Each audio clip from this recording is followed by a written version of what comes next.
Bonsoir à tous, bonsoir Guy, bonsoir Panel qui s'ennuie de coucher dans une pop-tente et bonsoir à toi, le vétéran qui débute une 143e game de Call of Duty cette semaine. Ici Sergent Steven.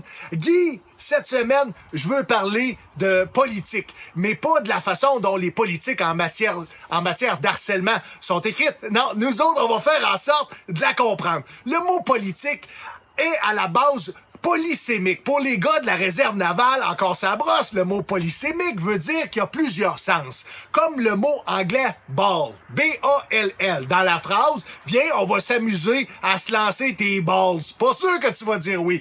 La relation peut être à la fois relatif à des écrits pour l'autogestion d'une organisation, relatif à l'exercice du pouvoir et relatif dans le sens que si t'en consommes un peu trop, c'est un somnifère.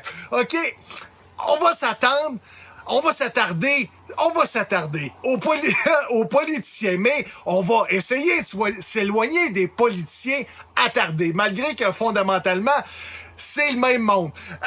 Je lève mon chapeau aux politiciens, parce que les politiciens sont au service de la population. Puis comme vous le savez, tous les services publics, ils sont vieux, puis à changer.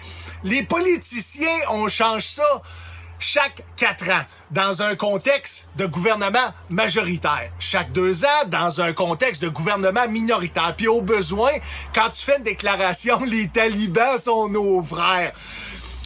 À ma connaissance, Guy, mon frère, a jamais fait de moi son martyr. OK?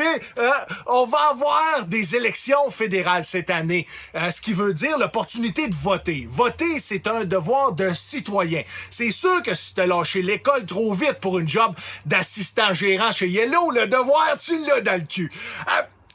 Pense-y comme faut. T'as la chance de voter pour le politicien de ton choix, qui va te mentir, qui va t'utiliser, qui va te promettre des choses. C'est pour ça que quand tu vas aller voter, on appelle l'endroit un isoloir. Guy, depuis 2003 que je vote. Évidemment, ça fait 17 ans que je chiale, hein? J'ai souvent pensé que ça servait à rien. Mon ami travaille pour la télé. Lui, il m'a rassuré. Puis il m'a dit que si je votais juste un peu plus, Kevin Daudé allait enfin gagner. Anyways, j'ai compris une chose. Si pour toi, la politique, c'est de la crise de merde, que si t'étais premier ministre, tu ferais pas les choses de la même façon, prends le temps de réfléchir. Moi, je suis certain que si ta relation familiale, c'est de la crise de merde, tu vas faire comme les autres, puis tu vas quand même rester dedans par manque de conviction. Sur ça, mon Guy, je me souviens.